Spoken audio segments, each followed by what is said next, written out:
नेता प्रतिपक्ष डॉक्टर गोविंद सिंह और पूर्व मंत्री विजयलक्ष्मी साधु की संयुक्त प्रेस वार्ता। कारम बांध के साथ ही कई बांध भी चढ़े। शिवराज सरकार की भ्रष्टाचार की भेंट ब्लैक लिस्टेड कंपनियों से बांध बंधवाया गया। और आपको बता दें कि ठेकेदार के शिवराज के मंत्रियों से सीधे संबंध थे। विदिशा जिले के दानमणि डैम में भी लीकेज हुआ। शिवपुर जिले के चंबल माइक्रो इरिगेशन प्रोजेक्ट आदि काम भी भ्रष्टाचार का परिणाम है, ऐसा उन्होंने प्रेस कॉन्फ्रेंस में किया। उन्होंने कहा कि कांग्रेस कागजों पर इस बांध के निर्माण का ठेका दिल्ली की ANS कंपनी को दिया गया था, लेकिन जमीन पर काम सारथी कंस्ट्रक्शन नामक दूसरी कंपनी कर रही थी और इस सारथी कंस्ट्रक्शन को 2018 में ही ब्लैक लिस्टेड किया जा चुका है। ANS कंपनी भी 2016-17 में ब्लैक लिस्टेड की जा चुकी थी और ऐसी ब्लैक लिस्टेड कंपनियों को काम किसके इशारे पर दिया गया, इस तरह के सवाल उन्होंने उठाए। नेता प्रतिपक्ष ने कहा कि मध्य प्रदेश कांग्रेस कमेटी के अध्यक्ष व पूर्व मुख्यमंत्री कमलनाथ व मैंने खुद बांध पर जाकर मुआयना किया। उन्होंने कहा कि जो तथ्य सामने आए हैं उससे पता चलता है कि बांध का निर्माण के काम में प्रत्यक्ष और परोक्ष रूप से दो ऐसी कंपनियों को दिया गया जो पहले से ही ब्लैक लिस्टेड हो चुकी हैं। हमारी जानकारी के मुताबिक 2020 में कांग्रेस को विधायक को खरीदने में सारथी नाम की कंपनी के प्रमोटर अशोक भारद्वाज नाम का ये व्यक्ति मास्टरमाइंड था। पूर्व विधायक विजयलक्ष्मी साधु ने कहा कि भारतीय जनता पार्टी स्पष्ट करे कि अशोक भारद्वाज उसके नेता हैं या नहीं। भाजपा स्पष्ट करे कि गृह मंत्री के अशोक भारद्वाज से क्या संबंध है। नेता प्रतिपक्ष ने कहा कि मामले की गहराई से जांच होना चाहिए। मुख्यमंत्री से जुड़े कुछ लोग इसमें पार्टनर थे या नहीं। उन्होंने पूछा कि हम बांध निर्माण के बारे में मुख्यमंत्री से सवाल पूछना चाहते हैं। क्या बांध के डिजाइन की सक्षम IIT से मंजूरी मिल गई थी? क्या सरकार ने ठेकेदार की क्षमता और मशीनरी का अध्ययन करवा लिया था?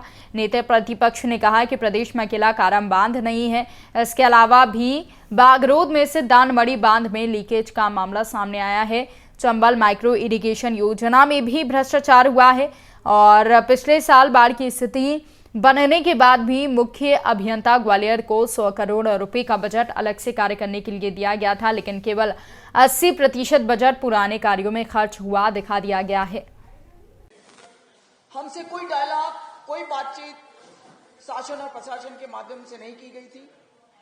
हम सब प्रतिनिधि, चाहे जनपद के हो, जिला पंचायत के, सब 4 दिन बिल्कुल भयभीत थे, क्योंकि वो एरिया आदिवासी ट्राइबल बेल्ट है, 100% ट्राइबल एरिया है।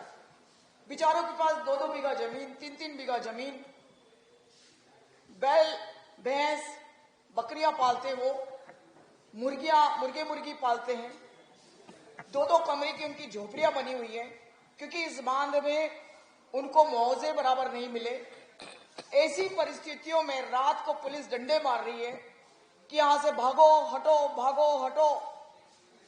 और वो बेचारे पहाड़ियों पर, जो छोटी छोटी पहाड़ियां थी, वहां अपने बच्चों को, मुर्गी को, बकरियों को ले जाके अपना आशियाना वहां पर तंबू लगा के प्लास्टिक के वो रह रहे थे। दिन होता फिर नीचे आ जाते, क्योंकि मवेशियों को कहां ले जाए, पानी पिलाना भी होता है, सब होता है, वापस फिर चले जाते थे। तो 4 दिन तक सबने भुगता। मैं स्वयं वहां प्रत्यक्षदर्शी हूं। इन परिस्थितियों में मुझे अफसोस होता है इस बात का कि अभी मैंने आज ही भाजपा के संगठन प्रमुख के जो वाच सुने, आप लोग के माध्यम से किसी चैनल से बोल रहे थे कि आदरणीय कमलनाथ जी पर्यटन करने गए बांध स्थल पर। 4 दिन तक तो हम विधायक लोग थे, सारे प्रतिनिधि लोकल थे, हमारे CLP के नेता गए, धार जिले, खरगोन जिले के हमारे कांग्रेस के सारे विधायक गए, आदरणीय कमलनाथ जी कल गए, मैं उनके साथ दिन भर थी, हवाई सर्वे किया, बांध स्थल पर गए, लोगों से मिले, प्रभावित लोगों से मिले। यह हवाई सर्वे होता है? हवाई सर्वे इन्होंने किया था क्या? जिस दिन बांध का रिसाव था, माननीय मामाजी मुख्यमंत्री जी 50 किलोमीटर दूर इंदौर के अंदर बैठे हुए थे। क्या उनकी ड्यूटी नहीं बनती कि वो रिसाव हो रहा हुआ बांध स्थल पर जाके देखे?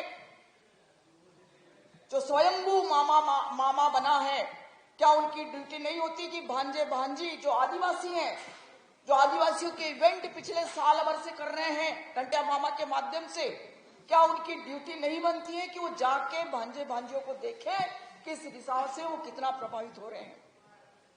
लेकिन नहीं गए, इंदौर में बैठ के भोपाल आ गए और भोपाल से एक कमरे में अधिकारियों को बैठाकर वहां से वो मॉनिटरिंग कर रहे। किस बात की मॉनिटरिंग?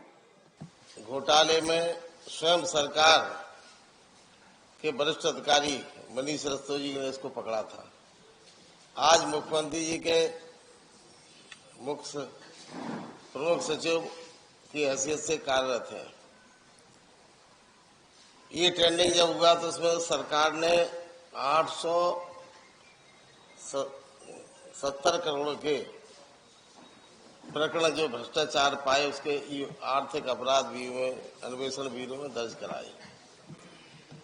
आज लगभग 2.5 से 3 वर्ष होने को हैं,